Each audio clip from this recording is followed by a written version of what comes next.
இன்னைக்கு ஒரு முக்கியமான நரம்பு பிரச்சனை பத்தி நம்ம பேச போறோம். அதுதான் ட்ரைஜெமினல் நியூரால்ஜியா. இந்த பிரச்சனையினால பாதிக்கப்பட்டிருக்கவங்களுக்கு தான் தெரியும் இந்த பிரச்சனையோட தீவிரம் என்ன அப்படின்னு சொல்லி. அதாவது தாங்க முடியாத ஒரு முகத்துல ஏற்படக்கூடிய ஒரு வலி தான் ட்ரைஜெமினல் நியூரால்ஜியா. இந்த பிரச்சனையை பத்தி நம்ம விரிவா பேசலாம்.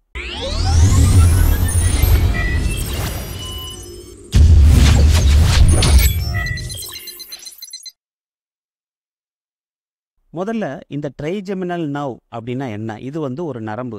நம்ம உடம்புல கிரேனியல் நர்வ்ஸ், அதாவது நம்ம உடம்புல மூளை இருக்கு இல்லையா, அந்த மூளையிலிருந்து 12 நரம்புகள் உருவாகுது. அந்த 12 நரம்புகள்ல இந்த 5வது நரம்பும் 7வது நரம்பும், 5வது நரம்பு பார்த்தீங்கன்னா ட்ரைஜெமினல் நர்வ், 7வது நரம்பு பார்த்தீங்கன்னா சேஷியல் நர்வ்.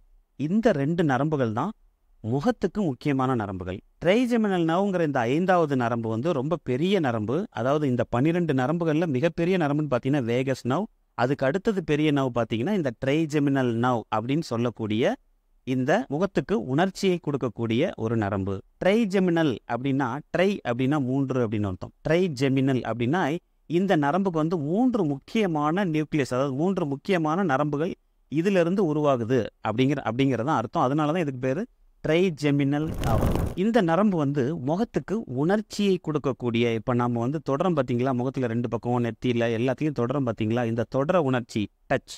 ரெண்டாவது ப்ராப்ரியோசெப்ஷன் அப்படின்னு சொல்லுவோம். அதாவது நம்ம முகத்தை எந்த பக்கம் திருப்பினாலும், நம்ம தலையை எந்த பக்கம் திருப்பினாலும் திருப்புற அந்த திசையை உணரக்கூடிய அந்த ஒரு விஷயத்தையும் இந்த நரம்பு தான் பண்ணுது. அடுத்தது பெயின் டெம்பரேச்சர், அதாவது நம்ம முகத்தில் வலி ஏற்பட்டாலோ இல்லை நம்ம உடம்புல இந்த வெப்பநிலை மாறுதல்கள் ஏற்பட்டாலோ, குளிர்ச்சி இல்லை வெப்பம், இந்த வெப்பநிலை மாறுதல்களையும் உணரக்கூடிய நரம்பு தான் இந்த நரம்பு. இந்த மாதிரி முகத்தில் ஏற்பட்ட உணர்ச்சிகள் எல்லாத்தையும் கட்டுப்படுத்துறது தான் இந்த ட்ரைஜெமினல் நர்வ்.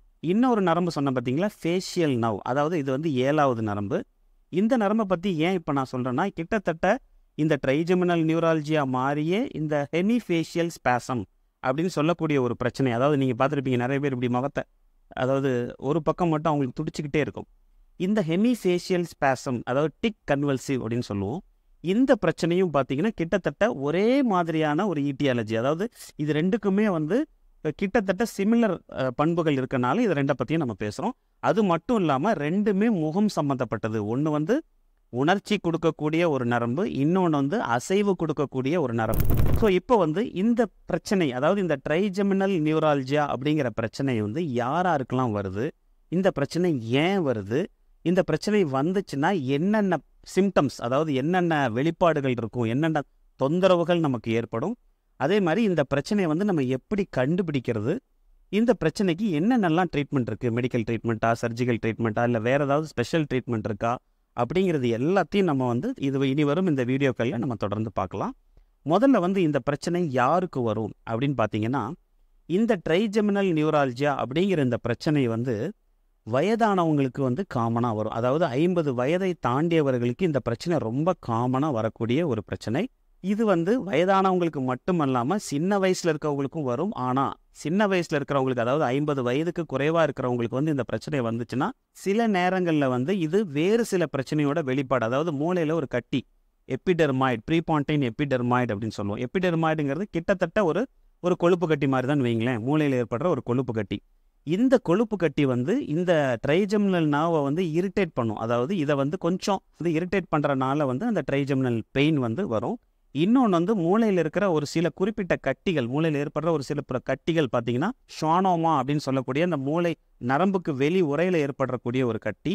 ரெண்டாவது மெனிஞ்சியோமா அப்படிங்கிற இந்த 2 கட்டிகளும் மூளையில் ஏற்பட்டுச்சுன்னா ஒரு குறிப்பிட்ட இடத்துல, அதாவது இந்த ட்ரைஜெமினல் நர்வ் ஆரம்பிக்கிற இடத்துல அந்த சிபி ஆங்கிள்னு சொல்லக்கூடிய அந்த இடத்துல ஏற்பட்டுச்சுன்னா அதனால இந்த ட்ரைஜெமினல் நியூரால்ஜியா வரலாம். ஸோ வயதானவங்களுக்கு, 50 வயதுக்கு மேற்பட்டவங்களுக்கு இடியோபதிக், அதாவது வித்தவுட் எனி ரீசன் வர்றதுக்கு வாய்ப்பு இருக்குது.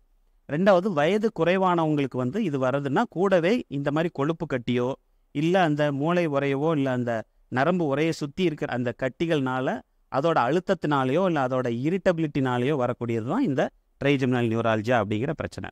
ஸோ இந்த பிரச்சனை பார்த்தீங்கன்னா இது அதாவது நம்ம ஜென்ரல் பாப்புலேஷனில் பார்த்தீங்கன்னா ஒரு 10,000ல் ஒரு 2-3 பேர்த்துக்கு இந்த வியாதி வரலாம். இது கொஞ்சம் ரேரான வியாதி தான். பட் நிறைய பேர் நாங்கள் எங்களோட நரம்பியல் சம்பந்தமான இந்த வியாதிகளை டீல் பண்ணும்போது இந்த ட்ரைஜெமினல் நியூரால்ஜியாங்கிற ஒரு ப்ராப்ளம் கிட்டத்தட்ட நிறைய பேர்த்துக்கு வருது. பெரியவங்களுக்கு இந்த வியாதி வருதுன்னு பார்த்தோம். சிறியவர்களுக்கு அதாவது நான் 50 வயதுக்கு குறைவானவங்களுக்கு இந்த வியாதி வருதுன்னா கண்டிப்பாக பின்புலத்தில் ஏதோ ஒரு பிரச்சனை இருக்குன்னு அர்த்தம். 2வது இந்த வியாதி மெயினாக வந்து இந்த வியாதி இருக்கிறவங்க வந்து பல் டாக்டர்கிட்ட இருந்து தான் எங்ககிட்ட வர்றாங்க. ஏன்னா இது பல் சம்மந்தப்பட்ட பிரச்சனைன்னு சொல்லி நிறைய பேஷண்ட்ஸ் வந்து முதல்ல பல் டாக்டர்கிட்ட போகிறாங்க. அவங்க வந்து பல் சம்மந்தமான எல்லா இதையும் கேவிட்டிஸ் இருக்கான்னு பார்க்குறது, சொத்தப்பல் இருக்கான்னு பார்க்குறது, இல்லை வேறு ஏதாவது பிரச்சனை இருக்கான்னு பார்த்துட்டு இது பல் சம்மந்தப்பட்ட பிரச்சனை இல்லை, இது நரம்பு சம்மந்தமான பிரச்சனை அப்படின்னு சொல்லி அவங்க எங்ககிட்ட சொல்லும்போது தான் பேஷண்ட்ஸுக்கே இது நரம்பு சம்மந்தப்பட்ட பிரச்சனைங்கிறது தெரிய வருது. ஸோ மெஜாரிட்டி எங்களுக்கு வந்து இந்த பேஷண்ட்ஸ் எல்லாருமே பல் டாக்டர்கிட்ட இருந்து தான் ரெஃபரலாக வர்றாங்க. இந்த பிரச்சனை வர்றனால என்னென்ன சிம்டம்ஸ் வருது, பேஷண்ட்டுக்கு வந்து என்னென்ன தொந்தரவுகள் வரும், அப்புறம் ஏன் இந்த பிரச்சனை வருது, நரம்பில் வந்து எந்த மாதிரியான மிஸ்டேக் வர்றனால இந்த பிரச்சனை வருதுங்கிறத நம்ம அடுத்த வீடியோவில் பார்க்கலாம். தொடர்ந்து இணைந்திருங்கள். தேங்க்யூ.